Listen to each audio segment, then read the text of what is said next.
First ഏറ്റവും സംഭവം എന്ന് പറയുന്നത്, ഇതിൻ്റെ ഉത്തരവാദി എന്ന് പറയുന്നത് സിവിൽ ഏവിയേഷൻ മന്ത്രിയും DGCA അതുമായി ബന്ധപ്പെട്ട ആൾക്കാർ. ആ മന്ത്രി അവിടുന്ന് സാക്ക് ചെയ്യണം.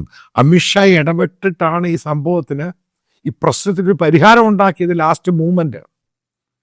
കാരണം ഒന്നാമത് പ്രോപ്പറായിട്ട് പ്രായം തികയാത്തൊരു പയ്യൻ, ചന്ദ്രബാബു നായിഡുവിൻ്റെ നോമിനിയായിട്ട് പഴയ ഏരൻ നായിഡു, ചന്ദ്രബാബു നായിഡു TDPയുടെ പാർട്ടിയുടെ ലീഡറിൻ്റെ മകനാണ് മരിച്ചുപോയി. അവനെ പെട്ടെന്ന് അവനെ പെട്ടെന്ന് മന്ത്രിയാക്കുന്നു. ക്യാബിനറ്റ് മന്ത്രി പോസ്റ്റ് കൊടുത്ത് ഇതേപോലെ ക്രൂഷ്യലായിട്ടുള്ള സിവിൽ ഏവിയേഷൻ മിനിസ്ട്രി കോളമായി കൈ തന്നു. നിങ്ങൾ നോക്കുക, Ahmedabad tragedy, dream line, air ഇന്ത്യയുടെ ക്രാഷ്, എത്ര പേര് മരിച്ചു. ഇന്നും അതിൻ്റെ എക്സാക്റ്റ് റിപ്പോർട്ട് വന്നിട്ടില്ല. എന്തുകൊണ്ട് സംഭവിച്ചു? കാരണം അപ്പോഴത്തേക്ക് ഇവിടെ സോഷ്യൽ മീഡിയയിൽ പരിവാറുകാരൻ തുടങ്ങുക.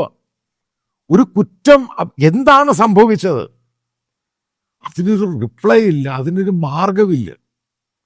ഇപ്പം ഇതുമായിട്ട് ബന്ധപ്പെട്ട് ഇതുണ്ടാക്കിയത് ഇന്ത്യയുടെയാണ് മുഴുവൻ. ഇതുകൊണ്ട് വേറൊരു രാജ്യത്തെ തെറി വിളിക്കാൻ പറ്റത്തില്ല. ആ ഒരു സെറ്റപ്പിലാക്കിയെടുത്തു ഇന്ത്യ. എന്താണ് കാര്യം? എന്തുകൊണ്ടാണ് ഇന്ത്യ ഇത്ര മെസ്സപ്പായത്? ശരിക്കുള്ള റീസൺ എന്താ? ഇതിനെപ്പറ്റി ഒന്നും അറിയുന്നില്ല, പഠിക്കുന്നില്ല. എന്തുകൊണ്ട് അഡ്വാൻസ്ഡ് ആയിട്ട് ഇങ്ങനൊരു നിയമം നടപ്പിലാക്കുമ്പോൾ ഈ പറയുന്ന സ്റ്റാഫിൻ്റെയും പൈലറ്റ്സിൻ്റെയും കോ പൈലറ്റിൻ്റെയും ഒക്കെ ഷോർട്ടേജ് ഉണ്ടാകും, ക്രൂവിൻ്റെ ഷോർട്ടേജ് ഉണ്ടാകും, ഇത്രമാത്രം ഫ്ലൈറ്റ് റീഷെഡ്യൂൾ ചെയ്യണം, അതേപോലെയുള്ള റോസ്റ്റർ സിസ്റ്റം അത് മുഴുവനും മാറ്റണം. ഇൻഡിഗോയാണെങ്കിൽ അവർ കംപ്ലീറ്റ് ആയിട്ട് ആൾക്കാരെ റിക്രൂട്ട് ചെയ്യുന്ന പരിപാടി അങ്ങ് നിർത്തി. എന്തുകൊണ്ടാണ് നിർത്തിയത്?